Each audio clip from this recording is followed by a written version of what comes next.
construção do bem.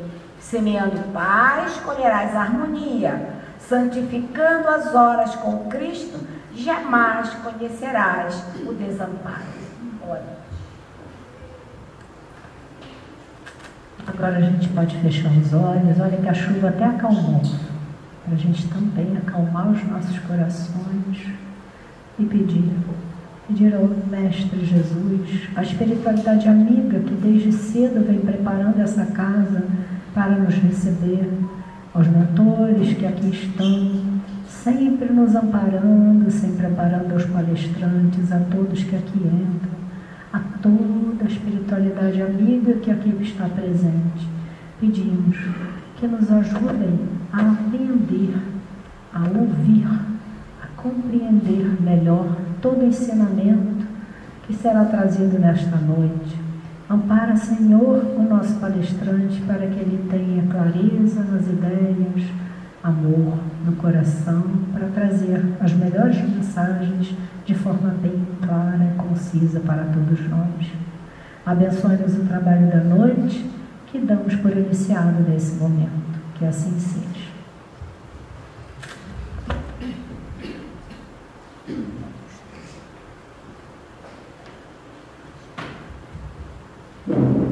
Boa noite a todos. Alô?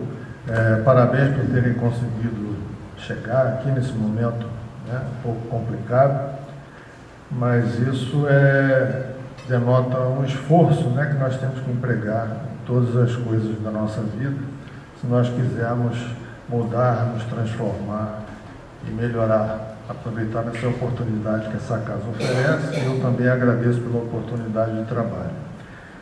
Nós falaremos sobre um assunto antigo, conhecido, que tem a ver com a falsidade e a profetização, né, falsos cristos e profetas.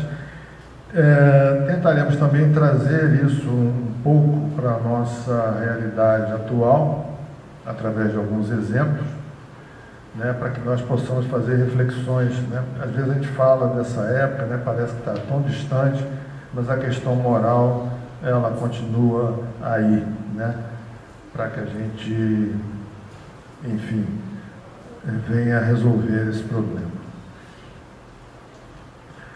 Tempo de despertar, olhar e vigiar e olhar. Orar sem vigiar é como dormir com a porta aberta. Vigiar sem orar é como trancar a porta com o inimigo dentro de casa. Sempre chama essa atenção porque o Espiritismo convoca ao estudo, ao trabalho, né? E a vigilância, a autovigilância, né? A vigilância com relação ao mundo. Então, precisamos estar sempre despertos, né? Em função disso, ainda mais quando se trata do assunto que envolve falsos profetas, né? Para que a gente não tenha um descuido e caia numa esparrela. A palavra profeta tem origem no grego profetés, que significa aquele que fala antes ou que fala em nome de. É composta por esses dois prefixos, né? Diante de, à frente, o falar. Assim, essa etimologia aponta para alguém que se manifesta em público ou que expressa uma mensagem em nome de outra pessoa ou entidade, como se fosse uma divindade, por exemplo. Jeremias e os falsos profetas, né? Isso nós estamos aqui colocando o Evangelho segundo o Espiritismo, nos itens 1 e 2, capítulo 21. Eis o que diz o Senhor dos Exércitos: não escutei as palavras dos profetas que vos profetizam e que vos enganam. Eles publicam as visões de seus corações e não o que aprenderam da boca do Senhor. Então já temos lá esse ensinamento. Dizem aos que de mim blasfemam: o Senhor o disse, terei paz, e a todos os que andam na corrupção de seus corações, nenhum mal vos acontecerá.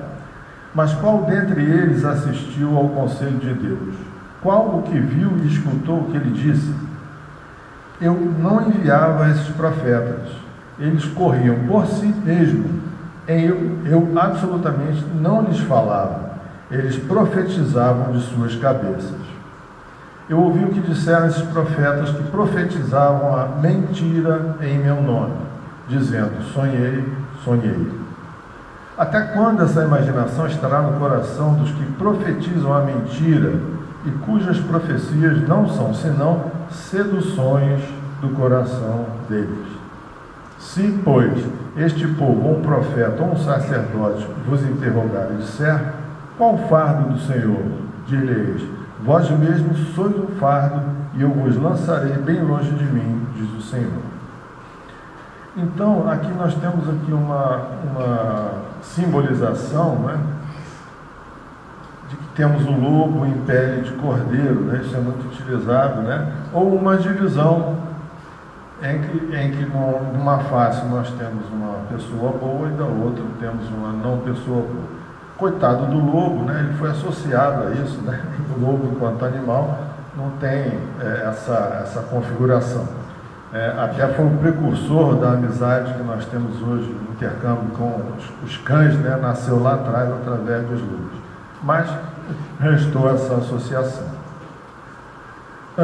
O que explica a multiplicação de igrejas, né, no que diz respeito a várias correntes profetizarem, proclamarem que são detentoras da razão ou da verdade, né?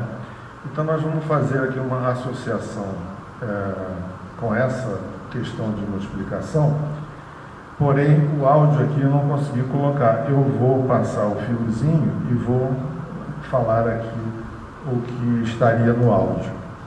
Nós temos aqui uma árvore genealógica, né, da igreja, e eu vou passar o filme aqui e vou falar, para que a gente tenha noção e relembre, né, da multiplicidade de questões, né, que vêm falsamente também falar sobre isso. Constantino não gostava das leis judaicas e fundou a Igreja Católica. Lutero não gostava da Igreja Católica e fundou a Luterana. Calvino e John Knox não gostavam da Luterana, então fundaram a Presbiteriana. O Papa não gostou que ele negasse o casamento católico e aí fundou a Igreja Anglicana. John Wesley não gostou da Anglicana e fundou a Metodista.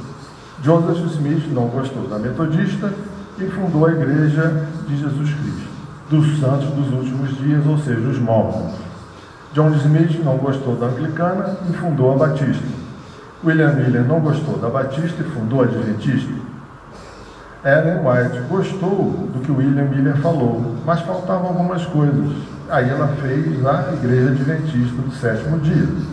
Já Charles Russell não gostou da Adventista, e aí fundou a Testemunha de Jeová. E pastores que não gostavam de nenhuma dessas igrejas, fundaram as igrejas pentecostais. Então, nós vemos aqui uma sucessão, né, de donos da verdade ou não concordantes com aquilo, e se dispara aí uma série de questões, né, sempre tentando arrebanhar adeptos, crentes, para as suas questões. Nós vemos isso desde sempre. Então a convocação é que a gente pense sobre isso também, na medida que isso pode não ser uma verdade, pode ser uma falsa verdade. É até um paradoxo. Então nós vemos aí a multiplicação, né, de igrejas, de doutrinas, teorias, enfim. É uma coisa fantástica isso. E o objetivo, né, fisgar as pessoas, aqui a figura do pescador, fisgar as pessoas que estão ali andando cegamente, né, nesse caso aqui, rumo a um precipício. Por quê? Estão cegas, se assim não estivessem, não estariam indo naquela direção. E atos devocionais, né, intensos, nós temos hoje aí milhões, milhares de pessoas envolvidas nessas questões, até pela madrugada dentro já temos programas, né, que ficam 24 horas no ar, e as pessoas ali que não têm tempo no dia, enfim, elas se dedicam à madrugada, aquilo é um negócio fantástico. E lá estão os seus profetas, né, de cada uma delas, né? Não deteremos aqui em nomes, porque não vem ao caso. E também temos os profetas, né, que nos legislam, nos conduzem, decidem por nós. Lembrando que essas pessoas estão nesses templos também, porque lá foram colocadas através do nossa manifestação, através do voto. Recomendo um filme chamado Apocalipse nos Trópicos, está na Netflix, que enfoca muito bem essa mistura de religiosidade ou religião com política, que sempre aconteceu e nefastamente continua. Nós temos aqui um influenciador também, né? Pregadores evangélicos ligados ao governo americano estão intensificando visitas ao Brasil com discursos de milagres e guerra espiritual e uma missão política, expandir a influência daquele governo entre líderes evangélicos brasileiros. Muito cuidado. E uma nota aqui, que nós fomos ensinados a sofrer e a chamar isso de virtude na matriz do catolicismo, né? E chegou a hora de pensar com mais liberdade para ver se isso tem alguma questão. E, numa aqui alegoria também, nós temos que prestar atenção a quem nós estamos entregando nossos problemas, nossas crenças, né? Que no caso pode ser uma pessoa altamente não indicada, né? Aqui temos um gato falando com o rato falando com o gato. Então, aqui tem uma noção de falsidade aqui, porque não é o caso, né? É muito perigoso isso. E essas matrizes, né, de divulgação dessas profecias, né, desses profetas, já estão também ligados nas questões de novas tecnologias, né, chegando a nós por tudo quanto é jeito, através de celulares, tablets, etc. Segundo a Bíblia, Deus criou o universo e a Terra há mais ou menos 6.000 anos. Na imagem abaixo, podemos ver Göbekli Tepe, cidade de 11.000 anos, na Turquia, construída por humanos. 5.000 anos antes de Deus criar os humanos. Ou seja, nessa própria escritura, né, nós vemos um desmentido do que ali se propala. Ou seja, temos uma cidade antes da criação do homem. Jesus fala aos fariseus que se os discípulos se calassem, as pedras falariam. A arqueologia fala e também temos o entendimento seguinte: como entender que as pedras pudessem falar sendo objetos inanimados? É imperioso extrair o espírito da letra para que possamos entender. Ou seja, Jesus se referiu às pedras como túmulo. Se as pedras não podem falar, tampouco os túmulos falariam. Se ponderarmos que Jesus se referia aos mortos, então penetraremos o verdadeiro sentido de suas palavras. Se os discípulos se calassem, os espíritos falariam, como de fato falaram e falam até hoje. Em todos os tempos, nas mais variadas religiões, a história registrou a manifestação dos espíritos a se comunicarem com os homens. Razão pela qual nós estamos aqui, estudando isso também. Os falsos profetas, desde a época de Jesus até os dias atuais, ainda existem, tanto no mundo material como na erradicidade, e todo cuidado é pouco. Sim, porque sabemos, né, que prevalece ainda o mal no nosso planeta de provas e expiações, na nossa psicosfera. Se pensarmos assim, numa conta matemática de 4 espíritos, se predomina o mal, nós temos 3 não bons e um para cada um bom. É uma coisa, é o triplo, né? Então, essa nossa afinidade espiritual tem que ser vigiada também. Os falsos profetas não existem apenas para os encarnados, mas também muito mais numerosos entre os espíritos orgulhosos que, fingindo amor e caridade, semeiam a desunião. Falsos profetas de todos os tipos fazem com que o tonel do medo se encha da maneira com que eles pregam o fim do mundo, alertam sobre a ira de Deus, prometem o paraíso para os crentes. O fogo das advertências e das promessas se inflama ao redor de todo mundo como uma praga febril, falso. Temos também aquela noção dita no Espiritismo sobre os médiuns, né? Que o melhor médium é aquele que é menos enganado. Né? Já é uma dificuldade, né? Porque a gente tem que ter uma filtragem, né? Um estudo, uma percepção de alto teor, para que a gente não se afinize com uma mensagem equivocada, um espírito equivocado, enfim, daí essa premissa. E não fala que é do médium que não é enganado, ele fala que é o médium que for menos enganado, ainda tem essa hipótese de parcialidade. E está lá, não diga que eu não avisei, Jesus. Conhecemos aqui um falso profeta que está na seara espírita também, João de Deus, acho que vocês devem ter lembrado também, né? Que foi desmascarado, né? E isso nos convoca ao Evangelho sobre o Espiritismo, onde se falamos que nenhuma candeia ficará sobre o alqueire, ou seja, ninguém engana todo mundo o tempo todo, né? É isso que, alguma hora, isso vai ser revelado, tanto na parte negativa quanto na ciência, no descobrimento, enfim, nada ficará velado para sempre. Nem todo mundo é o que parece, né? Nós temos aqui um exemplo, uma maçã mordida de um lado, mas no espelho ela está inteira. Então a gente só vê parte das pessoas, né, das coisas. Imagine se a gente não estiver vigilante, né? É muito complexo. Então temos lá a trajetória desse indivíduo, enfim, doente, preso, condenado por estupro, violação, etc. Pena 489 anos, prisão domiciliar, enfim. Esse é o destino de um falso profeta. Você não precisa de religião para ter senso de moral. Se você não consegue distinguir o certo do errado, então falta caráter e não religião, né? Se alguém precisa de religião para ser bom, a pessoa não é boa, é só um cão adestrado. Não preciso ter religião para crer em Deus, e não é preciso estar vivo para poder morrer. É possível ter fé sem pertencer a uma religião? Né? Nós temos aqui fé conectada com razão e ciência. É por aí que a gente deve andar, e é por aí que o Espiritismo também caminha, né? E Kardec falava, na dúvida, fique com a ciência. E aqui nós temos uma pirâmide do capitalismo que enseja muito bem essas questões de falsas profecias, falsos profetas, né?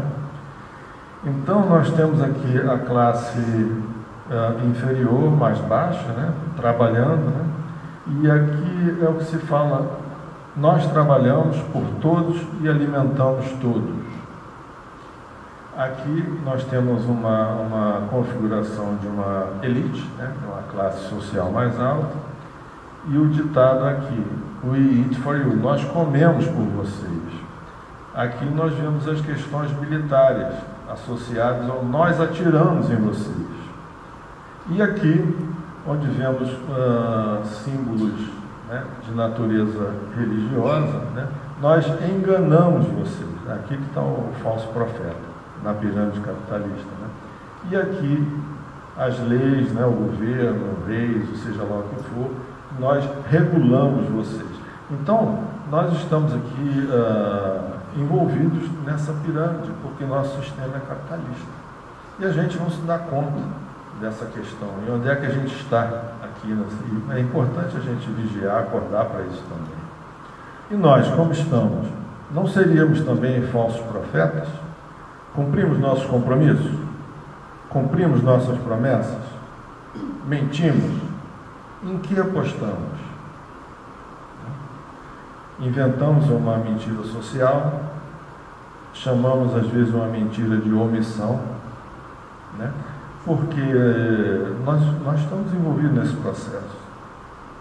Se eu vier aqui falar de uma coisa absurda, né, eu também poderei ser um falso profeta. Agora, todo mundo precisa estar ligado, vigilante nessas questões para que nós não sejamos enganados dentro daquela pirâmide ali. E aqui eu falo em que apostamos, e vou chamar a atenção em seguida para algo muito interessante. Homo Ludens é a obra mais importante na filosofia da história em nosso século. Escritor de inteligência aguda e poderosa, ajudado por um dom de expressão e exposição que é muito raro, Huizinga, que é o autor do livro, reúne e interpreta um dos elementos fundamentais da cultura humana, um instinto do jogo. Lendo este volume, logo se descobre quão profundamente as realizações na lei, na ciência, na poesia, na guerra, na filosofia e nas artes são muito nutridas pelo instinto do jogo. E se a gente prestar atenção, isso é fantástico, porque tudo está em jogo o tempo todo. E nessa captura, pela nossa vigilância, a gente faz apostas, faz escolhas. A vida é uma aposta? A afirmação "a vida é uma aposta" sugere que ela envolve riscos, incertezas e decisões com resultados imprevisíveis, onde não se tem controle total sobre o futuro. Isso acontece também quando eu escolho uma matriz profetizada por qualquer vertente, espiritualista ou religiosa. Outras visões a comparam um jogo de escolhas, onde cada decisão pode levar a diferentes caminhos, ou enfatizam a importância de viver intensamente e buscar o que realmente importa, mesmo diante dos riscos. O Espiritismo já foi perseguido no passado, né? Há uma escolha para uma vertente, né, espiritualista como o Espiritismo, tem um preço. Você é taxado de elitista, de exclusivista, né, de que é uma doutrina, né, de caráter elitizado, enfim, uma série de coisas. Então, nós temos que estar atentos, né, e sustentar essa posição, né, de estudo, de desenvolvimento, mesmo diante dessas questões que as outras vertentes, outras pessoas vão colocar, que você é chato, que isso, eu já cansei de ouvir isso. Então, naturalmente, há uma seletividade, né, dessas companhias que vão se afinizando ou não conosco em função disso, ainda bem. Perspectiva da aposta, né? A vida é vista como um ato de arriscar, pois não há garantias. As pessoas não têm todas as respostas, como o falso profeta diz que tem. E o sucesso pode depender de escolhas feitas no presente, que podem ou não ter o resultado esperado. Né? Um falso profeta, quando você escolhe isso, você está sempre apostando também. A metáfora do jogo. Essa analogia destaca que a vida é feita de ganhos e perdas, e que é preciso aprender a lidar com ambos. O sentido maior não é apenas ganhar, mas viver e aproveitar o processo, mesmo quando as coisas não saem como planejado. E agora temos a importância dessas escolhas. Cada escolha tem consequências, o que reforça a ideia de que a vida é moldada pelas decisões que tomamos. Atenção, né? Portanto, é importante escolher fazer o que é certo e o que é significativo. Tenhamos sempre em mente que, quando eu estou falando, que por trás disso tem um falso profeta tentando nos pescar, tá? O risco e a coragem. Viver é correr o risco e enfrentar desafios com coragem. Pode levar a experiências valiosas, sejam elas boas ou não boas. Arriscar-se é o que permite viver plenamente, em vez de permanecer na inércia. Diante disso, o que nós temos aqui? Invadindo agora a nossa questão do jogo. Se nós temos na nosso DNA esse instinto do jogo, de escolha, de aposta, de perdas e ganho, o que mais afinizatoriamente nós seríamos guindados a abraçar e aceitar? O jogo. O jogo. E quem cria isso sabe dessa nossa matriz. Profetize. Olha aqui, os falsos profetas que estão falando. Olha a palavra que eles usavam. Profetize.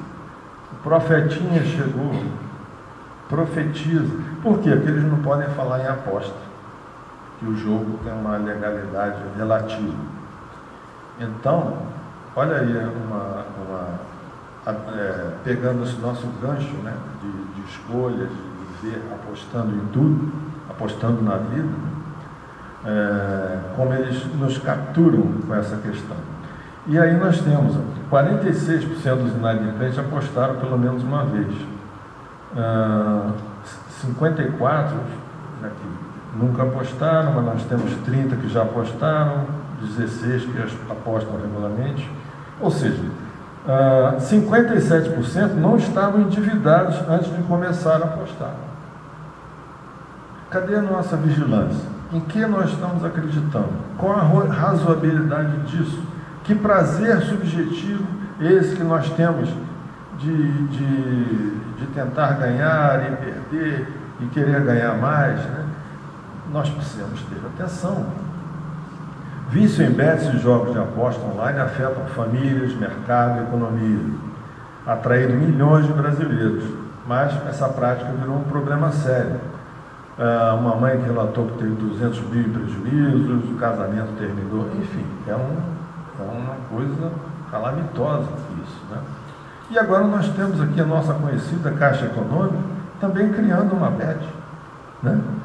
Enquanto o papel da Caixa é promoção de desenvolvimento social por meio de fomento de políticas, benefícios sociais, crédito habitacional, ou seja, olha lá aquela pirâmide, né?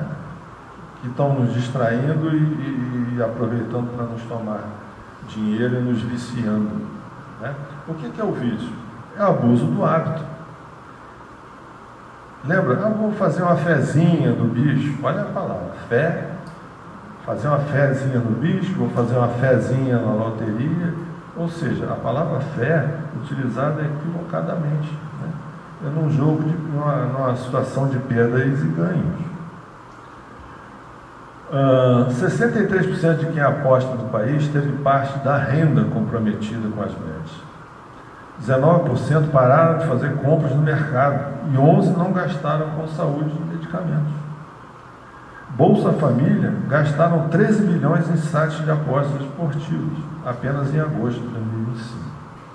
Equivale a 20% dos recursos distribuídos pelo programa. Onde é que nós estamos com a cabeça, né? Sendo ludibriados por esses falsos profetas, que vêm de todo lado. Uma frase conhecida: o bobo e o esperto, quando os dois se encontram, dá negócio, né? Eu diria aqui que é o desperto e o não desperto, porque não tem atenção devida para essas falsas profecias, né? E uma coisa que está ligada também à idolatria, né, a esses falsos profetas, né? É uma ilusão. E o que é uma idolatria, né? Quando eu coloco aquela pessoa numa questão de ídolo. Então, tudo aquilo que ele comercializar, anunciar, profetizar e oferecer ou falar, para mim se torna uma verdade. Por quê? Ele é meu ídolo. Então você vê esses ídolos, supostos ídolos, né, anunciando de tudo, de todos, como se fossem donos da verdade, para todo lado. Um novo estudo publicado descobriu que pessoas que idolatram celebridades ou políticos têm tendência a pensar com menos clareza e ter um desempenho pior em tarefas cognitivas. Vamos entender mais de perto que a admiração cega reprograma o seu cérebro. Ou seja, lembra lá o pessoal ceguinho, caindo lá, ia cair no abismo? Jesus falava: sois cegos guiando os cegos. Top 20 brasileiros com mais seguidores. Neymar Júnior, 230 milhões de seguidores. Vocês conseguem ver aqui algum professor, algum filósofo, algum estudioso? Não. Esses são os nossos ídolos. Alguma coisa está errada. Alguma coisa está errada. Estão constantemente vendendo coisas, né? A articulação entre poder, fé e medo é antiga. Quando o Estado falha em garantir dignidade, o discurso religioso ou moralizador, que é o do falso profeta, ocupa esse vazio. Assim nascem os falsos profetas, não como figuras isoladas, mas como vozes úteis a um sistema que precisa justificar o injustificável. Eles falam de moral, mas se alimentam de desigualdade, usam o nome de Deus, mas servem ao poder. Veja lá aquela pirâmide do capitalismo. Quem entrega a sua fé a outro homem, entrega também a sua liberdade. Quem se entrega a esse falso profeta, entrega a sua liberdade. Desde os primórdios da civilização, a fé tem sido mais poderosa do que qualquer espada. Imperadores romanos divinizavam suas imagens, impunham-se pelo direito divino. Papas coroavam monarcas com mãos ungidas, não só por ódio, mas por influência. Maquiavel alertava: governantes prudentes dominam símbolos e crenças, porque poucos questionam aquilo que aparenta vir do alto. A realeza britânica é assim, eles são intermediários, entre o divino e o terrestre. Nietzsche, filósofo, desmascarou os valores superiores como construções humanas para disciplinar os instintos e manter uma ordem conveniente. Ou seja, nós estamos aqui sendo disciplinados por invigilância a conter nossos instintos e manter uma ordem conveniente, nos dirigindo para o que interessa, como as vestes, por exemplo. Santo Agostinho nos advertia sobre os riscos de misturar a cidade de Deus com a cidade dos homens. Quando o sagrado é instrumentalizado, a fé se corrompe. Hoje, a manipulação da fé não habita apenas púlpitos ou altares. Ela pulsa em slogans, campanhas e algoritmos.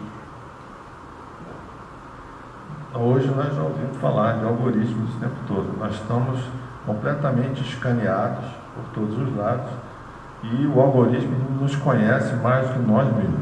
Por quê? Eu não estou preocupado em me conhecer, tudo que me empurra eu pego. Vemos surgir messias digitais com discursos prontos para seduzir corações inseguros, oferecendo certeza em tempos de dúvida. Caminhos de novo.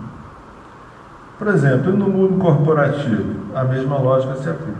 Líderes se vestem de propósito, mas agem por interesse. Organizações proclamam valores, mas vivem de métricas. Métricas.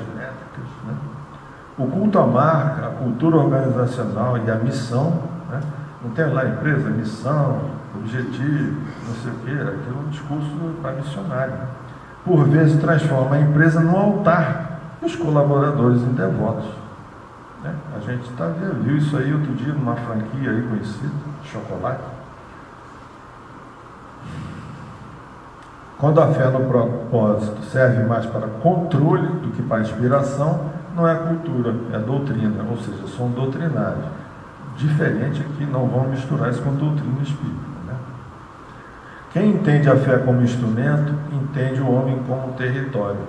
Se apropria desse homem, E no ambiente corporativo entende o colaborador como um ativo a ser moldado para atender meus interesses. E o consumidor também é assim.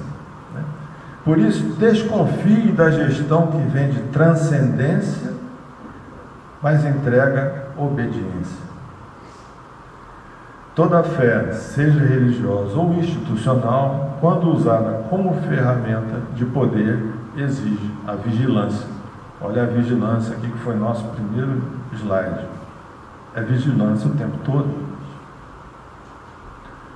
O significado de vigiar no Espiritismo é uma autoanálise contínua. Envolve um constante estado de alerta sobre os próprios pensamentos, palavras e ações, avaliando-os à luz dos ensinamentos de Jesus. Nós fazemos isso? Estamos atentos para isso? Aquela pergunta, o que Jesus faria? É isso aqui. Autoconhecimento. É fundamental conhecer as próprias fraquezas e tendências, como vaidade, orgulho e mau hábito, para identificar e corrigir os desequilíbrios que vêm do passado, como explica a doutrina espírita. Resistência às tentações. Vigiar é a atitude de se precaver e se cuidar para não cair em tentação. Tentação é tudo que for contrário ao que a gente está falando aqui. Isso significa estar consciente das influências internas e externas que podem nos desviar do caminho do bem, do caminho correto. Viver a doutrina. A vigilância não é apenas um estado mental, mas se manifesta na conduta diária, no tratamento ao próximo e no esforço para agir com caridade e fraternidade. Falei aqui no início, né, do esforço que nós fizemos para estar aqui. É uma prática que deve acontecer até mesmo da oração, da conexão, da prece, né? Que também é uma recomendação. A oração ganha força quando é antecedida pela vigilância, senão ela vira um mecanismo de automatismo. Vigiar fortalece o indivíduo, permitindo que ele se conecte com o divino da forma mais consciente e preparada para enfrentar as adversidades da vida. Que não viemos aqui a passeio, isso aqui não é um spa, né? Nós somos feitos de carne, mas temos que viver como se fôssemos de ferro, essa é uma frase de Freud. Então nós temos que estar atentos e vigilantes. E só estamos aqui porque assim não fomos no passado, nas encarnações anteriores. Então, já que nós não fomos lá, temos que ser agora. O preço da liberdade é a eterna vigilância. Essa foi uma frase de Thomas Jefferson. É ou não é? Todas as outras criaturas do planeta estão dando o seu melhor. Todas. Apenas os seres humanos hesitam em fazer o seu melhor, o seu correto. A árvore, a mangueira está dando manga, o cachorro está fazendo o que tem que fazer, o inseto, a nuvem, a chuva, está tudo funcionando como tem. Está todo mundo, como corporativamente fala, está todo mundo entregando, né, o que tem que entregar. Nós não estamos, infelizmente. A gente hesita em fazer tudo isso que a gente falou aqui. Por que será? E assim, terminando, né, desejamos aqui um bom retorno à casa para todos, que possam refletir a respeito dessa questão, né, que foi trazida do Evangelho para os dias atuais, né, dando alguns exemplos da nossa rotina, né, da nossa invigilância. Colocarei essa palestra depois no YouTube, no @canal, e também tem uma outra mídia que é @Wellington Barbosa Psicanálise. Boa noite.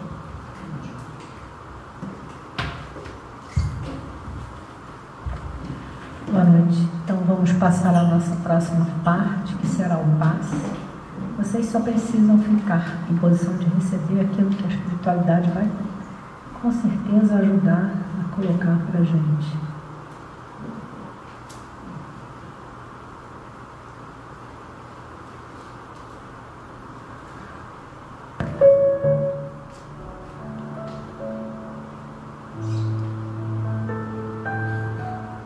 Graças a Deus.